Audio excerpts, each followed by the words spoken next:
이렇게 귀한 자리로 불러주셔서 감사드립니다. 저는 지금으로부터 12년 전에 2012년 4월 17일 날 영길에서 출발하는 우리 아시아나항공 비행기를 타고 대한민국에 도착했습니다. 우리 정부에서 마련해준 제일 뒷자리에 타서 도착하면 먼저 내리지 말고 사람들이 와서 안내할 때까지 기다리라라는 그런 지시를 받고 인천공항에 도착했는데, 도착하면 이제 정장 차림에 남자들이 와서 저를 안내하더라고요. 국정원에서 왔더라고요. 그래서 저 내려서 버스를 타고 처음에 가는 데가 적십자병원입니다. 인천에 있는 적십자병원에 가서 간단하게 건강검진을 합니다. 무슨 질병이 있거나 또는 전염병이 있을까봐. 근데 그때 제 몸무게를 이렇게 달아보고 저한테 많이 먹어야 되겠다고 이야기를 하셨어요. 그런데 12년이 지났는데요. 지금은 병원에 가면 적게 먹으라고 그렇게 의사들이 간곡하게 이야기를 합니다. 저는 부자들만 걸린다는 통풍도 걸리고 고지혈증에 지방간이 있다고 하더라고요. 북한에서 탈출할 때는 오직 생존을 위해서 탈북했습니다. 저는 뭐 꿈이라는 것 또는 뭐 자유라는 것, 그게 뭔지도 몰랐어요. 그냥 북한에서 전문학교, 여기서 전문대학이라고 하는데 그것까지 졸업을 했지만 자유가 뭔지, 그리고 옳고 그름이 뭔지, 그냥 오직 저 국가와 수령이라고 하는 그곳에 순종하는 것만 배웠습니다. 그러다 보니까 배고픈데 정말 죽겠는데 내가 이것을 이탈해서 북한을 떠나는 것에 대한 죄책감이 들었어요. 어느 정도로 그들의 그 사상 교육을 받았는지 생존을 위해선 삶을 선택해야 되는 게 옳은데 그냥 영원히 떠날 것도 아니고 가서 식량을 구입해 가지고 와야지 하는데도 마음에 가책이 들었습니다. 나를 키워준 당을 배신하는 거 아닌가? 뭐 이런 생각을 했어요. 22살의 나이에. 그러나 그곳에 남아있으면 죽을 것 같아서 사실은 탈북을 했습니다. 굶어 죽는다는 것은 우리가 상상하기에 도무지 상상할 수 없는, 이 땅에서는 도무지 상상할 수 없는 그런 아픔입니다. 절망입니다. 사실 지금과 같은 제가 이렇게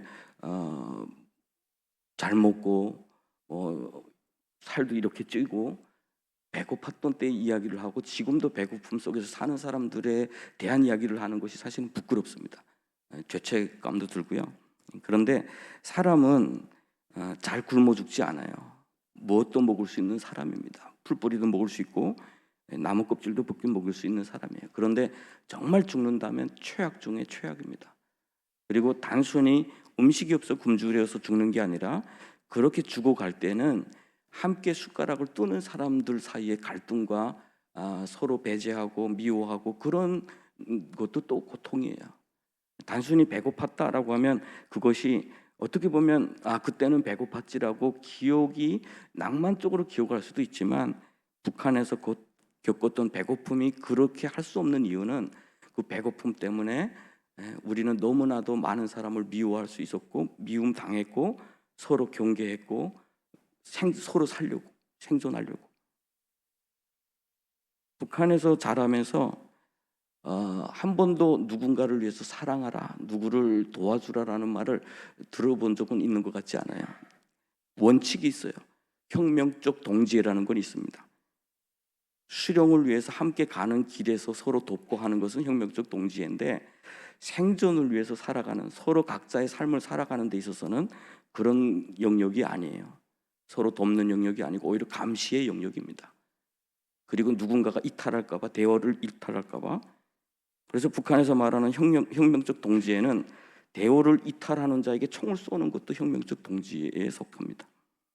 그러다 보니까 그런 사회에서 누구 하나 죽어져 가는 사람들, 굶어 죽는 사람들을 바라보면서 아유 왜 죽었어? 도적질에서라도 먹고 살지. 누구나 다 안타깝게 그런 이야기를 하다가 누군가가 막상 자기네 것을 도적질했다면 때려 죽일 그런 그런 분위기였어요.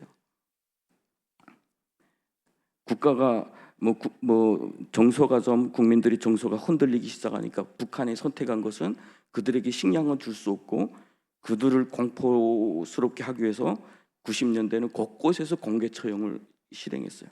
그 공개 처형이라는 것은 형법에 따라서 당연히 처형받을 사람을 이렇게 처형하는 게 아니라 때에 따라서 주민들에게 공포를 조성하기 위한 정치 행위예요. 그때는 학교에서 공부하던 학생도, 일터에서 일하던 사람도, 학교에서 공부하던 소학생들까지도 다 끌려 나와야 됩니다. 모두가 다 의무적으로 봐야 돼요. 그 공개 처형. 그러다 보니까 제가 훗날에 탈북해서 예수님을 만나고 보니까 우리가 지나치게 정권에 대한 공포심을 가지고 있더라고요. 그들이 심어준 공포심. 그 경외함이라는 것은 그 공포심에서 나온 거더라고요. 국가에 대한 경외, 그리고 수령에 대한 경외심, 그런 것들은 결국은 그 공포심에 깔려서 있었더라고요. 그런 가운데서 살면서 우리는 딴 생각을 못 해봤어요.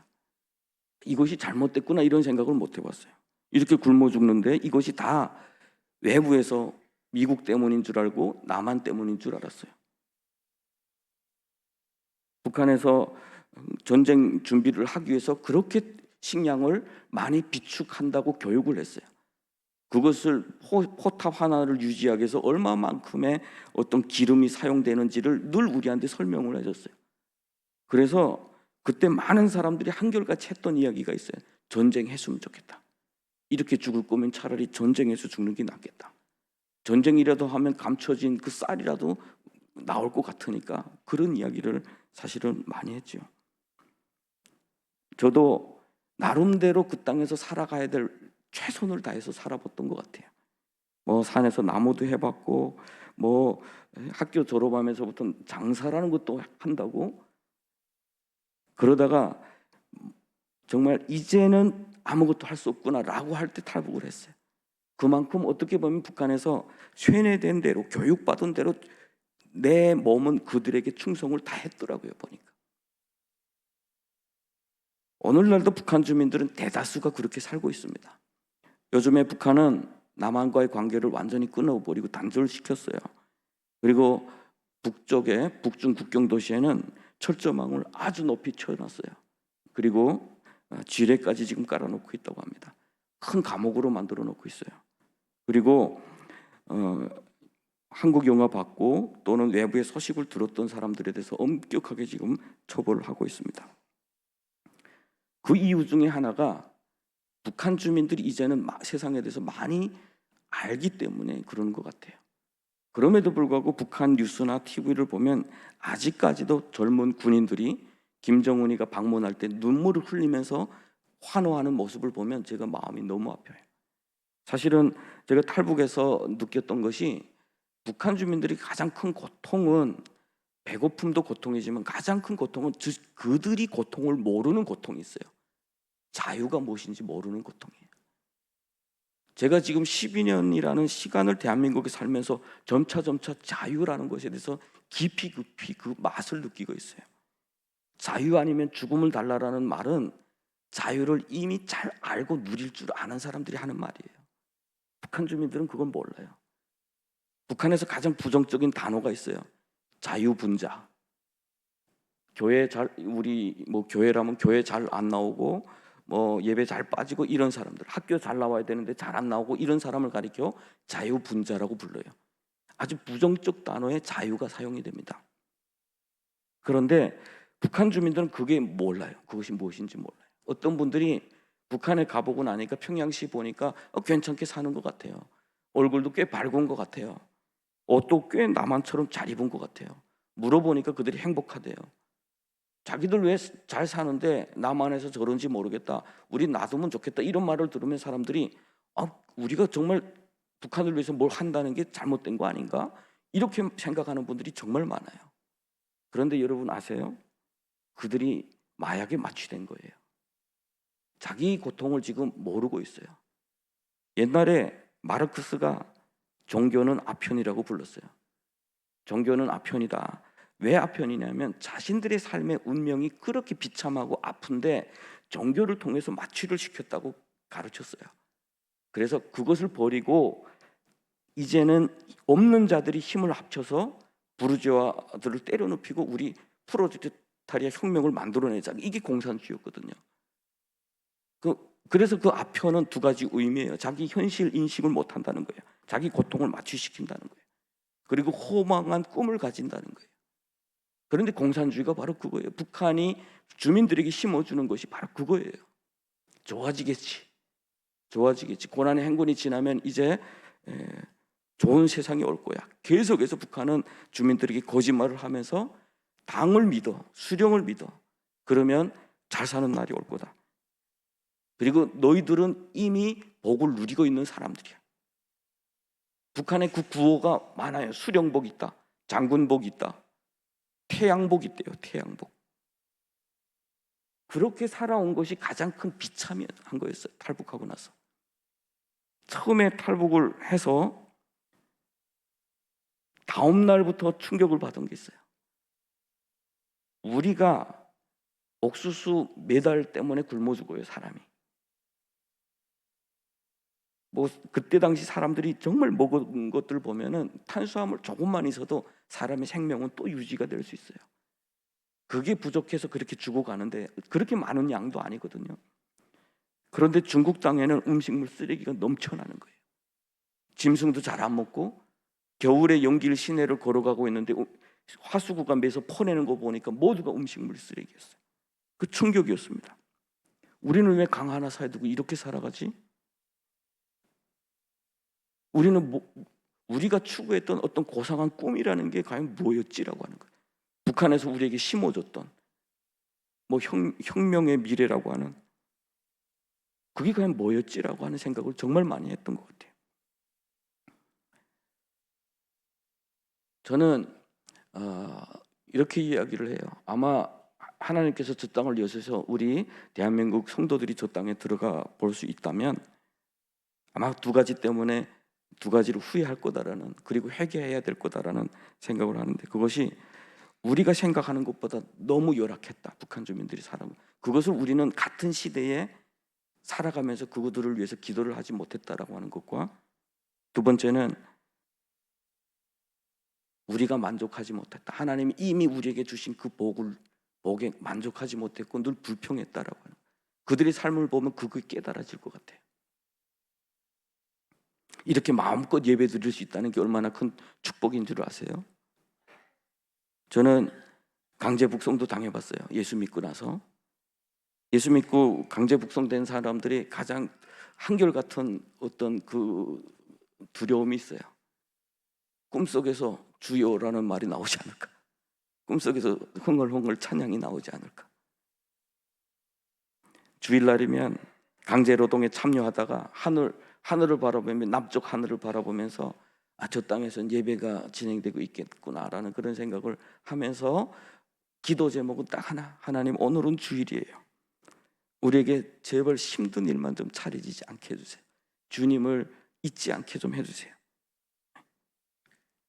그런 기도가 우리의 기도였어요. 지금도 아마도 북한에서는 우리가 이렇게 예배드리는 이 시간에 생존을 위해서 정말 아픈 몸을 가지고 불도 제대로 비춰지지 않는 곳에서 정말 고통을 겪는 사람들도 많을 것이고, 몰래 주님을 찾는 사람들도 많을 거예요. 어느 정치범수용소에서 주님을 마음속으로 지금 찾고 있는 사람들도 있을 겁니다. 그분들과 너무 가까운 데서 살고 있어요. 대륙과 대륙을 떨어져서 사는 것도 아니고, 여기서 운전해서 제 고향으로 가면 대전 가기보다 더 가까운 곳에 제 고향이 있습니다. 그렇게 처음에 그 충격을 느끼게 되었고, 두 번째 한 3개월이 지나서 느끼게 됐던 것이 우리가 속았구나라고 하는 거예요. 처음에는 그것을 받아들이기가 힘들었습니다. 수령의 잘못이 아니라 간부들이 잘못일 거야. 처음엔 그렇게 생각했어요. 수령이 잘못했다라고 믿는다는 것은 지금까지 살아온 내 인생을 부정하는 것이기 때문에 그것조차가 사실은 받아들이기가 힘들었습니다.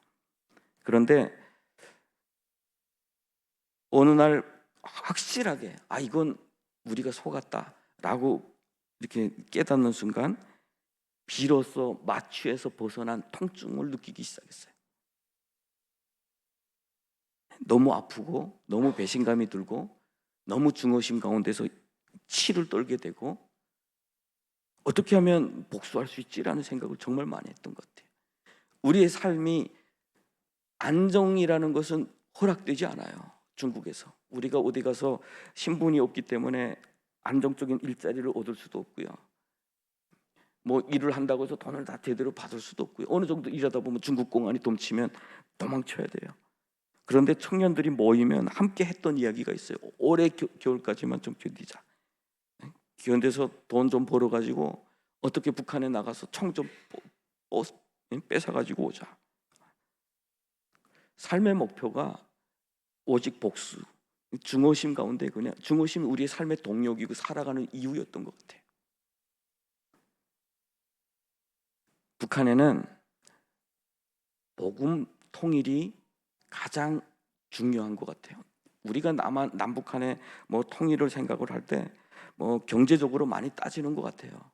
뭐 통일이 되면 경제적 가치 또는 뭐 잘못된다고 생각하는 분들도 있고 또 통일되면 여러 가지 뭐 사회 정치적인 어떤 그런 면에서 생각하는 분들이 많은데 가장 중요한 건 통일되면 마취에서 깨날 북한 주민들의 상처를 누가 치유할까라는 거예요. 나와 같은 사람들. 저는 그래도 22살에 탈북한 사람이에요. 저는 좀 그들에 비하면 평생을 당을 위해서 충성한다고 하면서 군 생활을 하면서 자기 청춘 다 버린 사람들, 살인 병기와 같은 사람들, 그런 사람들이 어느 날 갑자기 그것을 깨달는 순간 그들의 상처를 치유해 줄 수 있는 제도가 있습니까? 방법이 있습니까? 우리 주변에도 이 시대에도 볼 수가 있어요. 이라크와 같은 사다무가 무너진 자리에 뭐 좋은 민주주의가 온 것이 아니라 오히려 극단적인 IS의 온상이 되었어요. 카다피가 죽은 자리에 아직도 갈등과 내정과 인도주의적 위기 때문에 인도주의적인 어떤 물품조차 더 조달할 수 없는 혼란이 리비아 땅 가운데 지금 있어요. 북한은 과연 예외가 될 수가 있을까라고 하는 겁니다. 그래서 저는 복음이 우선이에요. 다른 게 중요하지 않아요. 북한 주민들에게 먼저 필요한 것은 예수 그리스도의 그 은혜고 예수 그리스도와 만나는 그 가운데서 일어나야 되는 치유함. 제가 그렇게 숨어 다닐 때 어떤 분들이 찾아왔어요. 학교 가라고. 너는 북한에서 대학도 나왔으니 여기서 공부해야 되지 않겠냐. 학교 가라고. 저는 학교 가고 싶었어요. 정말 가고 싶었는데 갈 수 없는 상황이기도 했습니다. 우리 가족들이 온 가족이 다 탈북했어요. 98년도에 산속에다가 그 초막을 지어놓고 중국 멀리서 찻소리만 나면 다 도망치고 막 그렇게 살았습니다. 저는 어떻게 하나 돈을 좀 벌어서 가족들한테 좀 이렇게 초막집이라도 쇳집이라도 이렇게 좀 마련해 줘야 된다 이런 부담을 가지고 열심히 일했는데 돈이 받을 수 없는 거예요. 그러던 가운데 공부하라는 어떤 그 소식을 듣고 학교 가라는 소식 듣고 정말 갈등했습니다. 가야 되나 말아야 되나. 그러다가 이렇게 살 거면 차라리 한 시간들을 좀 투자해서 중국어를 배우고 중국 사람처럼 일해야 되지 않을까, 돈 받으려면. 그리고 두 번째는 학교 가면 일단 학생증은 해줄 테니까 그 신분상 문제는 피할 수가 있겠다. 그리고 또 한 가지는 내가 알고 싶은 거, 내가 진짜 궁금한 거. 우리는 속았는데 어느 정도 속았는지를, 어떻게 역사는 흘러왔는지를, 중국은 같은 공산권이었는데 어떻게 이런 나라를 만들어내는지를. 우리 북한에서는 중국이 배신했다고 했어요. 중국이 혁명을 벌였다 이야기했어요. 그리고 우리에게는 후방이 없다라고 이야기했어요. 과거에는 뭐 중국이 후방이었다고 했다면 중국이 개혁 개방하면서 후방이 없다. 남쪽의 안기부가 저 북쪽에 그 콩 심으러 온다고는 그런 소리까지 다 들었어요. 알고 보니까 우리 두레마을 거기서 연변에 콩을 심은 걸 가지고 안기부가 심었다고 우리한테 또 이렇게 그렇게 교육이 된 거예요. 그런데 와서 보니까 혁명의 정의라는 게 뭐냐, 이런 것이 좀 의심이 들면서 어떻게 그러면 이 역사는 발전해 왔을까, 이게 정말 궁금해서 학교 가면 배워줄 줄 알았어요. 그래서 학교 간다고 따라왔습니다. 가봤더니 학교가 진짜 학교가 아니라 선교사님들이 셋집을 잡고 탈북민 뭐 한 몇 명 모아놓고 성경만 가르치는 그 미션 홈이었어요. 우리 처음에 들어갔으니까 뭐 방에 탈북민 한 5명 있더라고요. 우리가 3명 찾아가고. 그래서 저는 거기가 기숙사인 줄 알았어요. 여기 학교는 어디냐고 물어봤습니다. 그랬더니 무슨 학교 찾냐, 그래 학교 온다고 그래서 왔다고 했더니 여기가 학교라고 하더라고요. 그래서 여기서 뭘 가르쳐 주냐 했더니 성경만 가르쳐 준대요. 그래서 또 속았다 했어요. 워낙 뭐 속힘을 많이 당하면서 다녔는데 이 사람들한테 또 속았구나. 그래서 다음날 돌아갈까라고 했는데 같이 온 친구들은 조금 더 있어 보겠대요. 저도 좀 더 있어 봐야 되겠다라고 하는 끈이 있는데, 그 끈이 뭐였냐면, 처음에 집에 들어갔을 때 남한 선교사님이 우리 손을 잡으라고 둥그렇게 손을 잡으라 해놓고 기도해 주는데, 하나님 저 북녘 땅에 내 동족들을 좀 살려주십시오라는 그 기도가 얼마나 마음에 울렸는지 몰라요.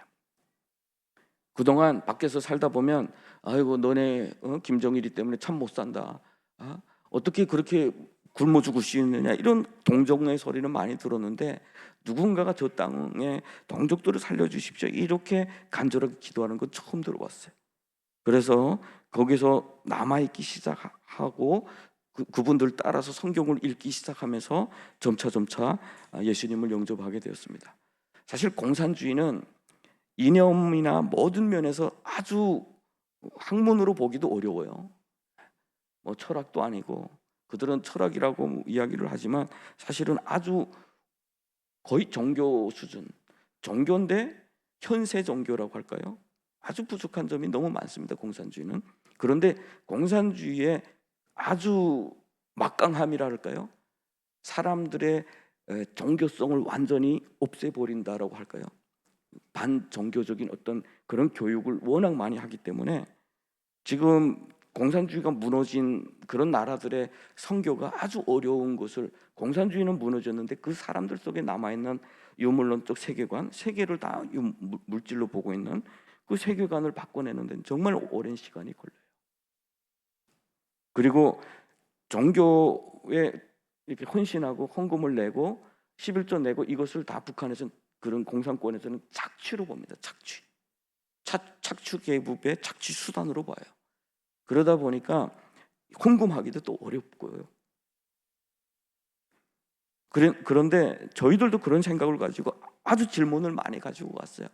저도 하나님이 필요한 사람이에요. 저도 어떻게 보면 너무 공허하고 두렵고, 그래서 정말 한번 하나님 찾아볼까 하고 성경책을 혼자서 본 적이 있어요. 중국에서 숨어 다닐 때. 우리를 숨겨준 사람들이 다 중국의 조선족 교회들이었거든요. 그래서 성경을 읽어보라고 주면 한 번씩 받아서 읽어는 봤어요. 처음에 뭐 창세기 1장 보면 신화네, 신화처럼 이렇게 읽을 만하네. 그리고 2장에 들어가면 흙으로 사람 만들어서 생기를 부어 사람 됐다. 이건 넘어 못 가겠더라고요. 야, 이건 못 믿겠다. 어떻게 흙이 사람이 되지? 야, 원숭이가 사람이 되는 게 더 빠르지 어떻게 흙이 사람이 되겠냐?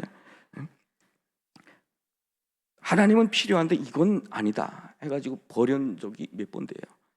그런데 그때 가서 성경을 읽기 시작을 하는데, 우리가 원턴 원치 않던 성경을 그 목표가 있어요. 성경 백독하자. 성경 백독하자. 그래서 카세트를 가져다가 딱 틀어놓으면 1.5배속에서 1.8배속으로 틀면은 8시간이면 신약을 한독할 수가 있어요. 그리고 많은 질문을 가지고 선교사님한테 질문하면 질문하지 말라고 그래요. 성경 백독하기 전에 묻지 마라 이렇게 됐어요. 거기는 사연이 있어요. 우리 선교사님도 뭐 어려서부터 사대치 신앙이지만 거의 방황하던, 그러다가 하나님 앞에 정말 너 안 오면 죽어라고 하는 그 무섭게 하나님을 만나서 마태복음 한 번 읽고 신학을 들어오신 분인데, 신학 대학원 2학년 때 성경을 너무 읽고 싶어서 탈북민들과 성경 한번 읽어야 되겠다 하고 들어오신 분이다 보니까 우리가 질문하면 이게 답해 줄 수 있는 게 별로 없었던 그래서 성경 백독하기 전에 한번 우리 질문 없이 하자라고 했어요. 그래서 아침에 일어나면 우린 갈 데도 없습니다.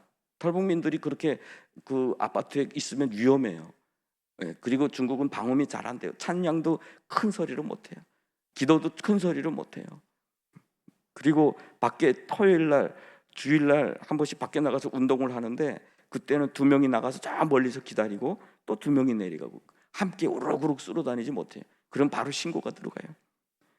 그런 곳에서 있다 보니까 한 주 내내 나갈 일은 없습니다.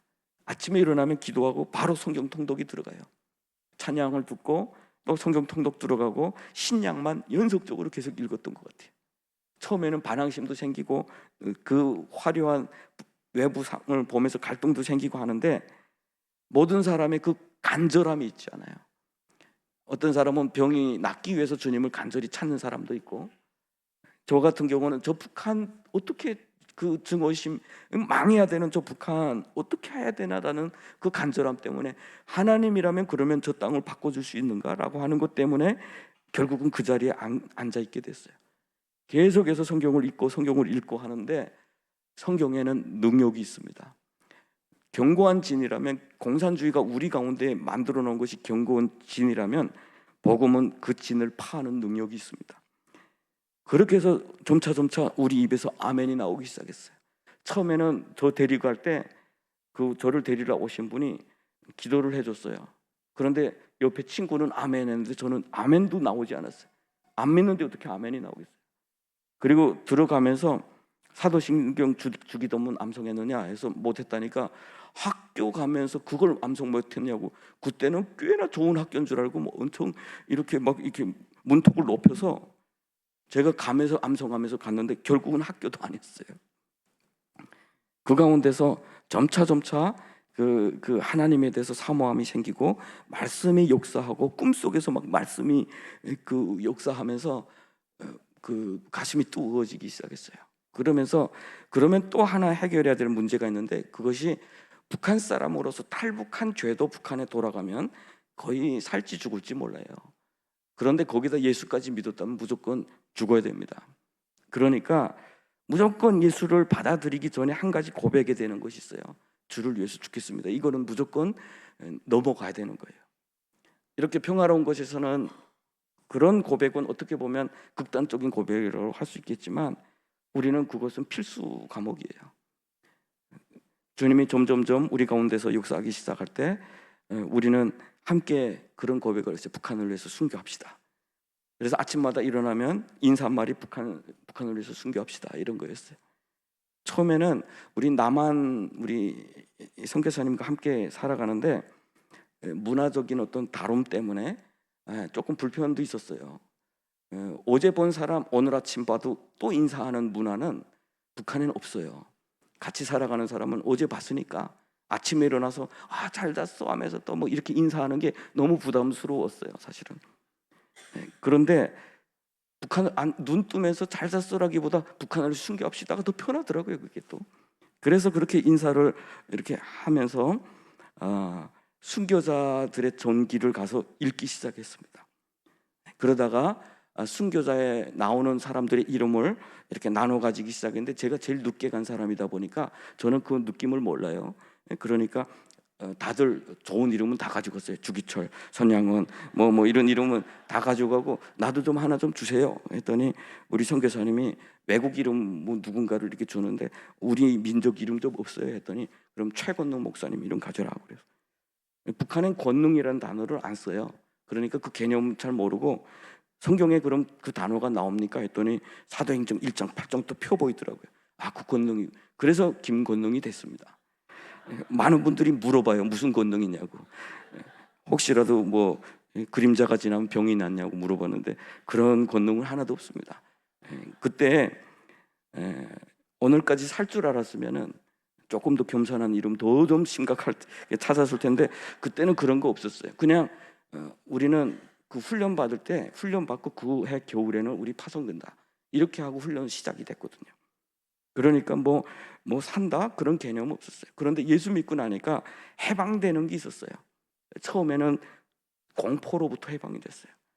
북한 정권에 심겨져 있는 그 두려움, 그 우리를 그렇게 교육했던 당과 수령을 배신하면 짐승처럼 죽는다라고 하는 그 심어준 공포가 사라져 버렸어요. 그래서 우리는 항상 이제는 죽어도 좋습니다라는 고백을 정말 많이 했던 것 같아요. 그것은 첫 번째, 우리가 북한에서 먹을 만큼 먹으며 살았다면 주님을 만나지 못했을 텐데 배고픈 것 때문에 탈북했고 그래서 주님을 만나서 얼마나 감사하냐.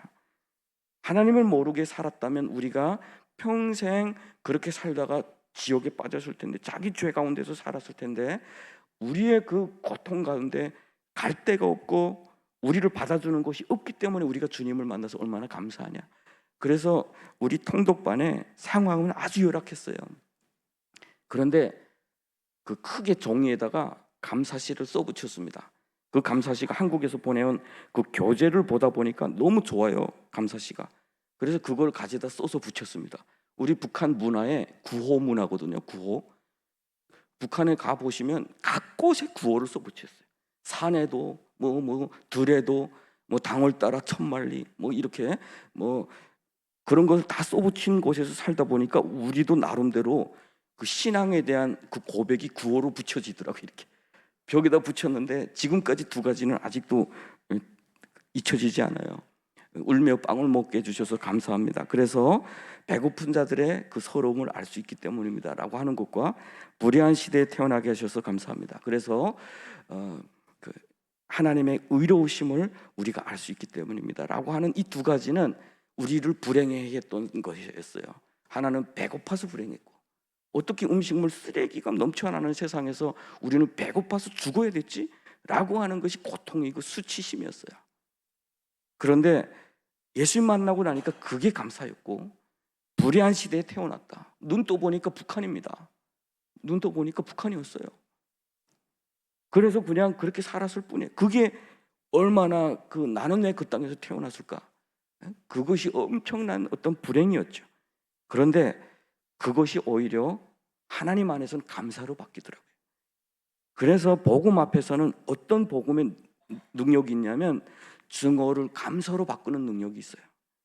그것은 제도가 아니라 한 개인에게 하나님께서 역사하시는 그 역사하심 속에서 그래요.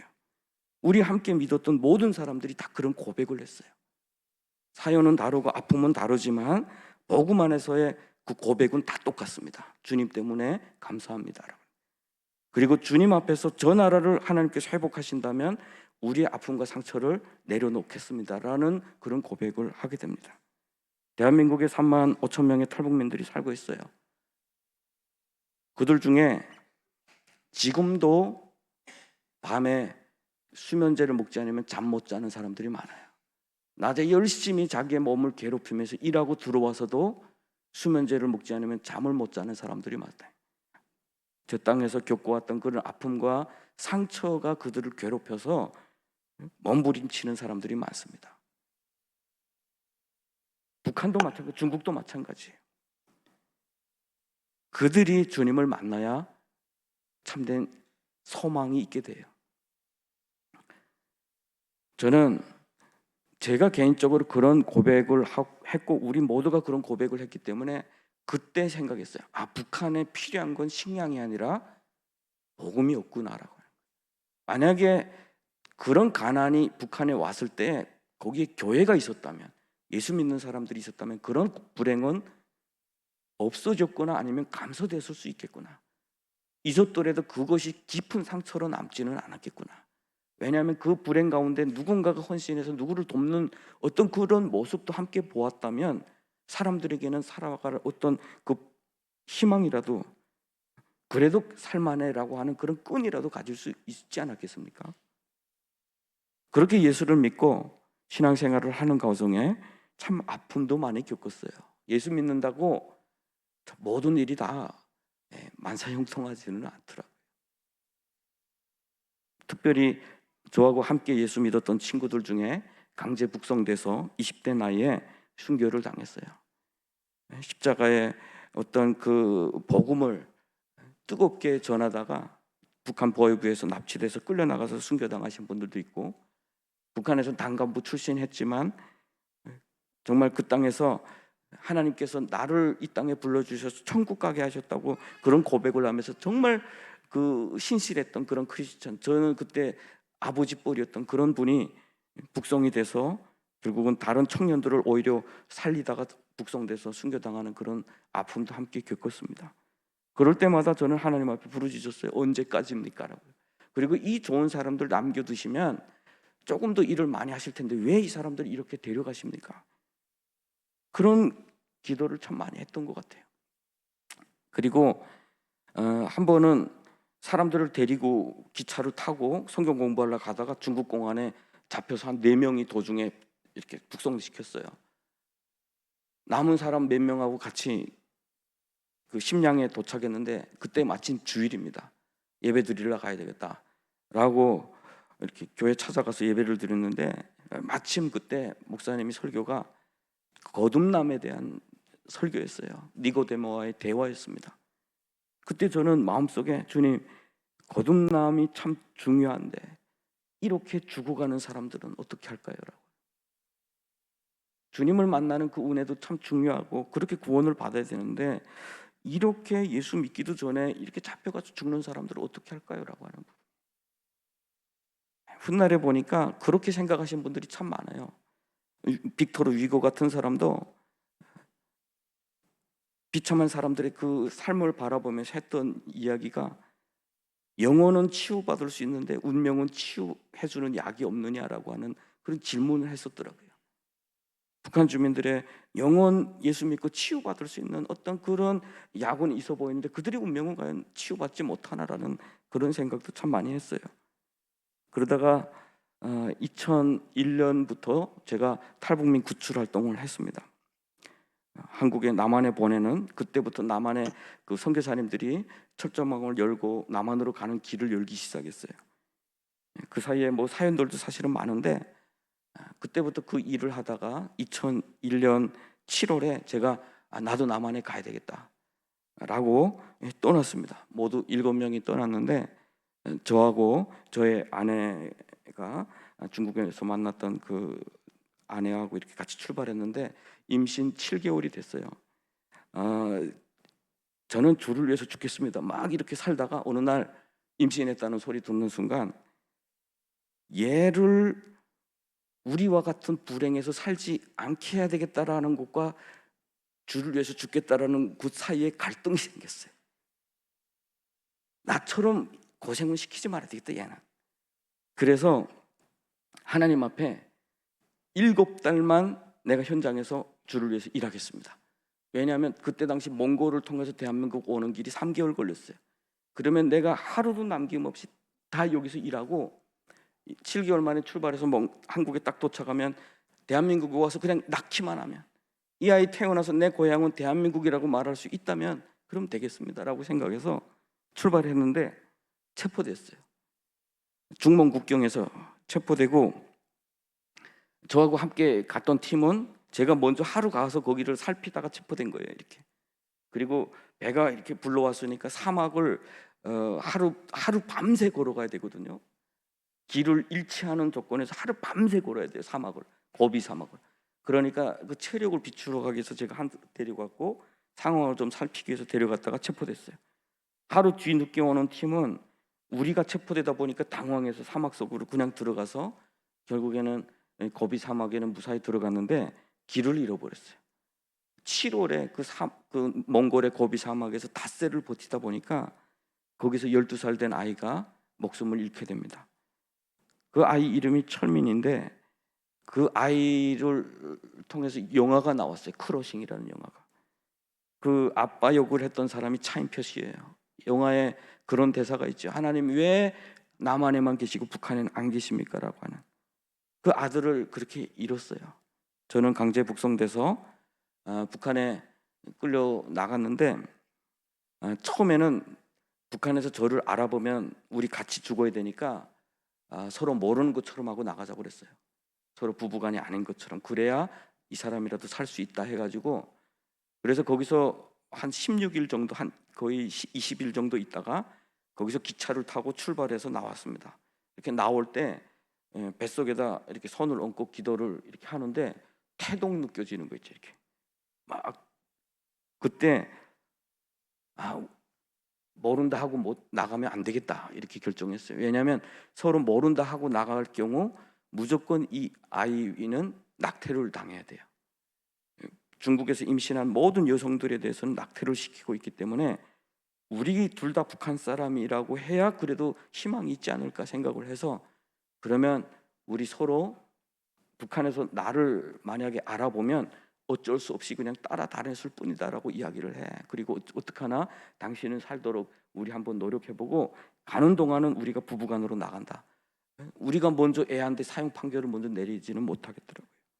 그래서 내려갔습니다. 갔는데 정말 기적의 상황이 있었어요. 정말 살 수 없는 그런 상황 가운데 하나님께서 살게 해주셔서 그 어려운 고비는 함께 넘었는데 아이는 살리지 못했어요. 거기서 판결이 떨어져요. 얘는 떨거라라고 해서. 그래서 그때 3개월 된 임신된 자매도 있어서 두 사람이 떨군대요. 그래서 제가 우리 둘 다 여기 사람인데 왜 떨게 됩니까? 라고 했더니 너희들 가족 허락해주면 또 탈북할 거잖아 그래요. 그러면서 안 돼라고 하는 거예요. 그래서 두 사람이 나갔어요. 나갔는데 저녁에 들어오는 모습 보니까 배 그대로 커서 들어와요. 그래서 여기서 혹시 안 돼서 뭐 그러는가 보다 하고 희망을 가졌는데, 물어보니까 그 전날에 나가서 긴 주사 바늘에다 약물을 집어넣고 들어온 거예요. 다음날 끌려가서 결국에는 낙태를 당했습니다. 8개월 되다 보니까 그 아이가 남자아이고 울다가 이렇게 잘못됐다고 했어요. 그래서 한동안은 제가 영아들의 아직도 좀 그래요. 영아들의 울음소리가 막 이렇게 들리면 나도 모르게 막 그 마음이 막 힘들어지고 이렇습니다. 그런데 그래서 하나님을 원망도 많이 했죠. 나의 작은 꿈을 이루는 것이 하나님의 그 일에 어떤 그 걸림돌이 돼서 이것조차 허락하지 않으시냐고. 그렇지만 하나님께서 그런 마음을 주셨어요. 먼저는 우리 순교하신 분들의 그 젊은 나이에 살려두시면 더 많은 일을 할 수 있지 않습니까? 라고 했던 그 질문에 하나님께서 어느 날 저한테 주신 답변이 그거예요. 북한과 같이 우상을 위해서 목숨을 바치는 국가에서 우리가 진리라고 하는 복음을 위해서 피를 흘릴 수 없다면 그게 진리냐라고 하는 거예요. 우상을 위해서, 헛된 우상을 위해서도 목숨 바쳐 싸우는 것을 가장 고상하다고 여기는 그런 국가에서 우리가 복음이 진리라고 여기면서 그 복음을 위해서 죽을 수 없다면 그게 과연 저 땅에서 저 사람들에게 복음으로 들려지겠냐라고 하는 거예요. 북한에는 순교자의 피가 더 흘러야 된다라고 하는 거예요. 그렇게 많이 흘린 순교자의 피가 북한 땅에는 헛되지 않게 역사하고 있습니다.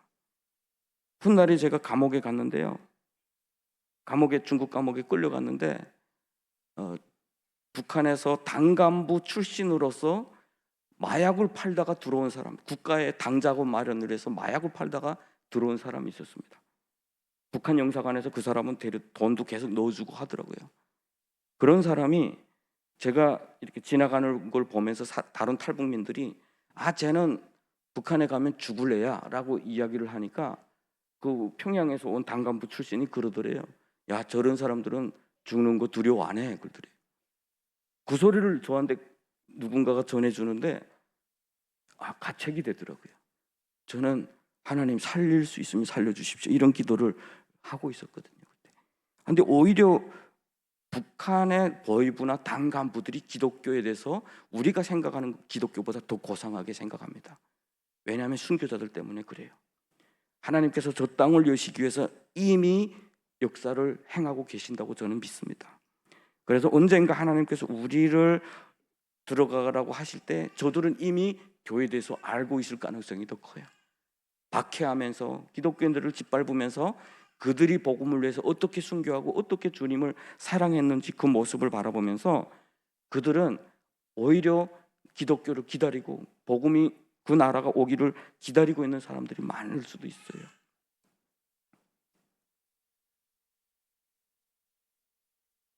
사실은 저하고 함께했던 많은 분들 중에 어떻게 보면 만물의 찌꺼기같이 여김을 받게 그렇게 죽임을 당한 사람들 많아요.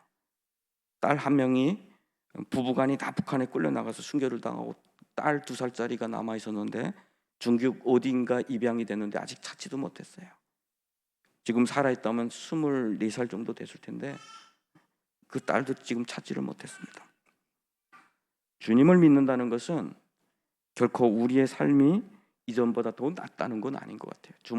주님이 집중하는 것은 이전의 삶과 주님과 더욱 가까이 있는가라고 하는 것은 주님께서 우리의 신앙이 거기에 더 집중이 돼야 되지 않을까. 그리고 주님이 원하시는 것이 바로 그것이 아닐까라는 그런 생각을 합니다.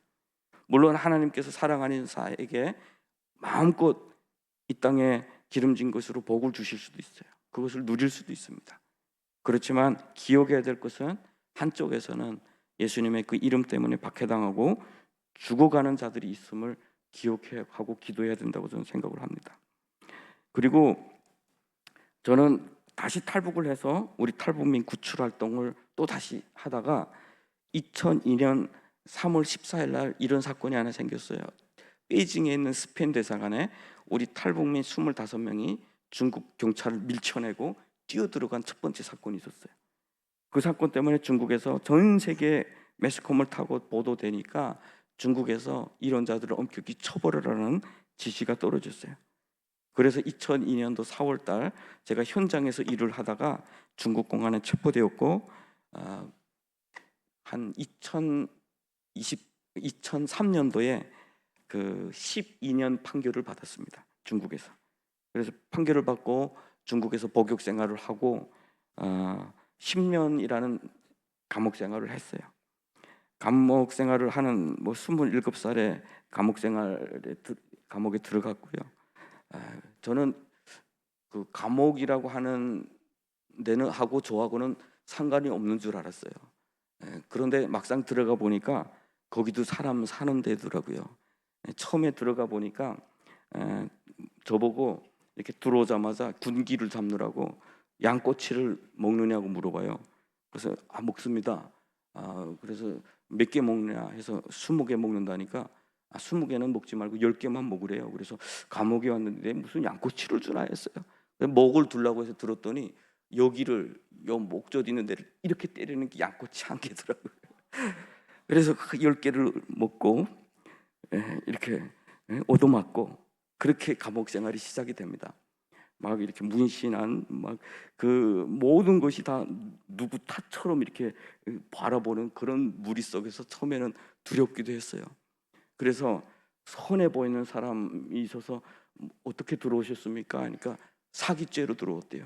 그래서 또 이 사람은 또 어떻게 이게 마음을 둘 사람, 이야기할 사람이 이렇게 처음에는 없어 보이더라고요.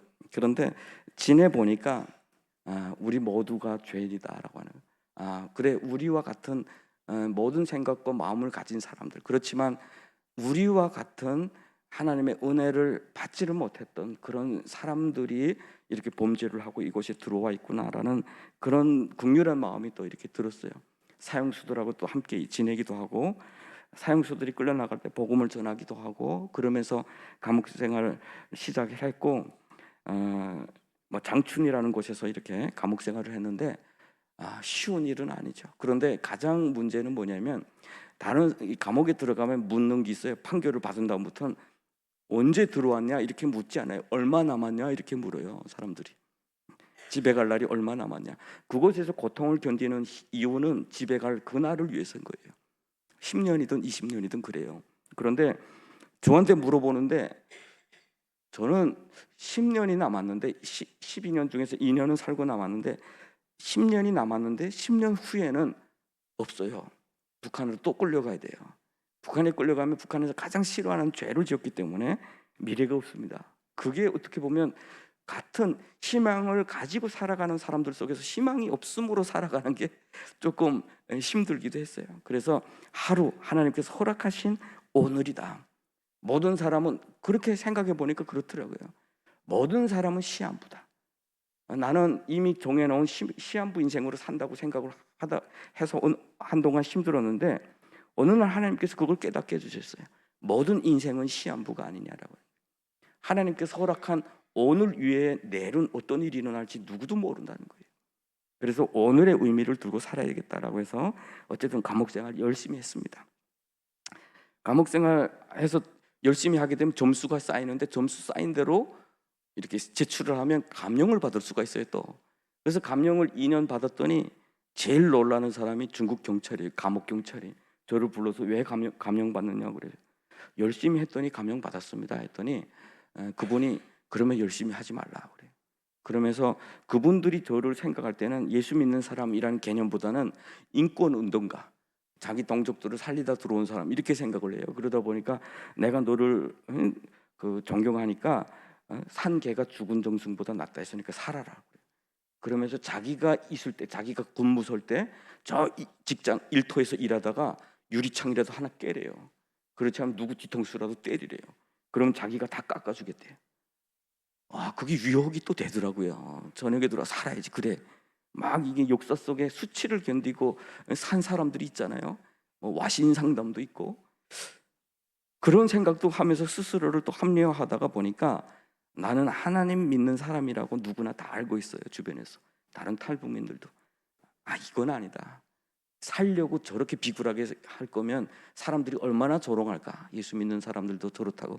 그래서 그냥 죽고 사는 건 하나님께 있습니다라는 그런 마음을 또 이렇게 허락해 주셔서 담대하게 감령 다 했어요. 그래서 마지막 날이 2011년 12월 20일이 됐습니다. 하루하루 지금 다가오고 있는데 밖에서는 저를 위해서 사람도 찾아보고 기도도 하고 막 열심히 하는데 사기도 참 많이 당하고 있더라고요. 그런데 18일 날 마지막 주일을 제가 그곳에서 감옥에서 보내고 있는데 제가 하나님 앞에 간구했던 것이 있어요. 하나님, 이제 내가 나가면 북한에 나갈 것 같은데 나한테 천국을 좀 보여주십시오. 그래서 이 땅에서의 죽음이나 고난이 아니라 천국을 바라보면서 제가 좀 걸어갈 수 있게 해주십시오. 제 마음속에 소원이 생긴 것이 뭐냐면 사형수들이 끌려나갈 때 보면요, 아무리 세상에선 멋지게 남자처럼 살아왔더라도 사형장이 끌려나갈 때는 다 발이 풀려요. 이렇게 풀리고 그 시간 조금 끌기 위해서 담배 달라고 그러고 그럼 담배 물려주고 양쪽에서 이렇게 끌고 나가는데 나름대로 자기는 웃는 것처럼 보이려고 하는데 오히려 또 공포스러워요. 얼굴이 창백하고 죽음에 대한 공포심은 모든 인간의 어떻게 보면 본능적인 거예요. 그러다 보니까 나도 그런 걸 봐서 내가 천국을 좀 바라보면 나갈 수 있게 좀 해주십시오. 근데 하나님은 침묵만 하셔요. 재미나는 일도 있었어요. 우리 탈북민 형제 중에 한 명이 제가 일 갔다 오는데 형님 막 불러요. 불러서 왜 그러냐 했더니 여기 남한 사람 들어왔대요. 근데 스님이래요. 근데 자기 손금하고 이 관상 보고 다 맞춘대요. 형님도 와서 보라는 거예요. 이야, 이게 얼마 남지 않았는데 스님은 다 하신다지 하나님은 침묵하시지. 참 답답했어요. 사실은 큰 거 원하는 것도 아니잖아요. 사실은 내가. 그런데 그냥 캄캄했어요. 근데 하나는 마음에 차분함은 주셨어요. 막 이렇게 불안하거나 그런 건 없었어요. 차분하게. 그래서 18일 날 마지막 혼자서 성경책 보고 났는데 경찰들이 와서 나오라 해서 나갔더니 저의 옷을 홀딱 벗겨서 저한테 뭐 감추고 있느냐, 흉기나 열쇠나 이런 걸 감추고 있는지 검사를 하고 다시 옷을 입히고 손과 발을 묶어요. 수세 족쇄 다 채우고 쇠사슬로 또 양쪽에 연결이 돼 있습니다. 이렇게 걸을 때는 허리를 구부리고 들고 겨우겨우 걸어야 돼요. 그 12월 달에 그 차가운 수세를 차니까 온몸이 그냥 이렇게 마비되는 것 같아요. 그러다가 제가 좀 경찰들한테 그랬어요. 내가 예수 믿는 사람으로서 여기 와서 조금이라도 일을 치지 않고 열심히 살았는데 왜 갈 때까지 이렇게 묶어야 되냐 했더니 너 나가면 북한에 나가면 잘못되는 거 우리도 다 아는데 혹시 네 생각이 바뀌어서 자살한다거나 도망치려고 한다거나 우리가 책임져야 된다. 우리 이해 좀 해달라고 그래요. 그래서 그렇게 묶인 채로 이렇게 자다가 원래는 19일 날 저녁에 기차를 타고 장춘에서 나가야 됩니다. 그런데 19일 날 새벽에 막 3시에 나를 깨워요. 비몽사몽 뭐 잠도 제대로 안 올 텐데 감옥 옷 그대로 입은 채로 밖에 나갈 때 입는 그 옷을 가족들이 보내온 게 있었어요. 원래 다 그걸 입고 나가야 됩니다. 그런데 저는 그 수감자 옷을 그대로 입힌 채로 차에다 태워서 그대로 하루 앞당겨서 북한으로 나가는 거예요. 그래서 왜 이렇게 하냐 했더니 그 일반 옷을 입은 상태로 손과 발을 묶으면 걸린대요, 법에. 그래서 조금만 기다려라. 너는 아직까지 수감 생활하는 기간이기 때문에 우리는 그렇게 할 수 있다라고 하면서 이렇게 묶인 채로 그냥 도문까지 끌려 나왔어요. 국경 도시까지. 그런데 그날따라 날이 너무 춥다 보니까 자동차가 고속도로에서 그렇게 속도를 그렇게 많이 내지 못해서 뭐 길도 얼어 있고 11시 반쯤 그때쯤 도착을 한 것 같아요. 전화하니까 간부들, 대기하고 있어야 되는 간부들은 다 어디 연락도 안 받고, 그러니까 지금은 넘기지 못하니까 당신들 가서 점심 먹고 오라, 오후에 넘겨야 된다라고 해서 밖에 나간 사이에 다시 전화 왔어요. 들어가 봤더니 사복 입은 사람들이 왔는데 저를 돕는 사람들이었어요. 이 사람을 받지 못하겠다, 이렇게 하면서 옥신각신 막 하면서 감옥에서는 어제 분명히 데리고 오라 해놓고 왜 갑자기 안 받겠냐라고 하면서 성에다 또 보고했어요. 또 그렇게 하고 있을 때 또 하나의 사건이 터지는데 2011년 12월 19일 낮 12시, 여러분은 뭐 하고 있었는지 모르겠지만 북한에서 김정일 사망 소식을 선포한 바로 그 날이었어요. 그러다 보니까 국경이 또 닫혔어요. 북한에 또 나가지 못합니다. 그러니까 그날 밤새 그 변방 그 사무실에 갇혀 있다가 변방에서는 자꾸 이 사람들, 감옥에 온 사람들 쫓아내요. 여기 있으면 안 된다고. 북한에서 일어날 수 있는 사태에 대비한다고 변방에서는 총에 긴 망원경에 다 가지고 막 이렇게 분주하게 이동을 하고 있었어요. 그래서 그날 저녁에 경찰들이 옆에서 지켜주는 조건으로 도문시의 작은 호텔에 들어가서 침대에 누워서 저 혼자, 나머지 경찰들은 다 지키고 저는 손과 발이 묶인 채로 딱 누웠는데, 여러분, 죽음을 각오하고 가는 길에는 스트레스가 없는데, 야 이거 사는 거 아니야? 하니까 스트레스가 오더라고. 밤새 못 자겠는 거야. 야 이게 뭐야? 무슨 일이 일어나는 거야? 이거 하나님이 일하시다, 이거 실수하면 어떡하지? 막 이런. 응? 그날 20일 하루 종일 거기서 대기하고 있다가 그날 밤에 저를 차에다 싣고 가는데 방향을 보니까 북한은 아니에요. 영길시의 구치소에 저를 집어넣고 감옥에서 가버렸어요.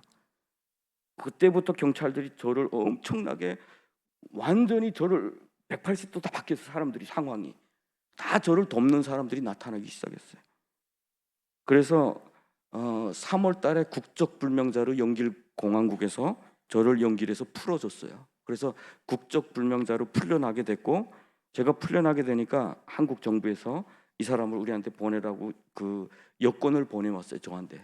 그래서 그 여권을 가지고 공안에 갔더니 공안에서 여권을 빼앗고 그 대신에 자기들이 여행증을 떼줬어요. 네가 한국에서 여권 보내준다고 해서 네가 한국 국민이 되는 거 우리는 허락 안 한다. 그러면서 그냥 자기네 여행증으로 해서 4월 17일 날 비행장에 나오라 해가지고 비행장에 나갔더니 한국 영사관, 뭐 중국 공항 뭐 다 나와가지고 저를 이렇게 발해줬어요. 그래서 아시아나항공 제일 뒷자리에 비행기를 타고 한국으로 출발을 할 때 제가 영길공항을 이렇게 바라보고 있을 때 하나님이 비로소 그렇게 하나님 앞에 언제입니까라고 했던 저 앞에 주셨던 그 강한 감동이 뭐냐면 내가 한다라고 하는 그런 감동이었습니다. 그것이 어떻게 보면 저의 지나온 모든 시간 동안의 그 질문과 갈등과 원망의 답이 됐어요. 하나님께서 그 답은 결코 어떤 우리 귀에만 들렸던, 마음에만 울렸던 것이 아니라 상황을 통해서 주셨던 그런 말씀이었습니다. 그래서 저는 북한이 지금 어떤 상황이든 중요하지 않아요. 하나님의 때가 다가오고 있습니다. 하나님은 일하실 것이고 북한 땅의 순교자들의 피가 흐르고 눈물이 흘러온 그 땅에 무너진 교회를 다시 세우게 될 것입니다. 오늘 본문 말씀은 모든 사람이 다 있죠. 한두 구절에 자기 인생을 바꾼 말씀, 자기 인생이 가장 어려운 순간에 붙잡고 이겨냈던 그런 말씀이 있는데, 오늘 본문 말씀도 저한테는 그런 말씀이에요. 여호와께서 빈궁한 자의 기도를 돌아보시며 그들의 기도를 멸시하지 아니하셨도다라고 하는 거예요. 하나님은 우리의 기도를 멸시하지 않으십니다. 그리고 이 모든 이 장래 세대는 우리가 아팠던 거, 우리가 눈물 흘렸던 것을 다 기록하게 될 것이다. 그리고 하나님께 영광 올리게 될 것이다라고 선포하고 있습니다.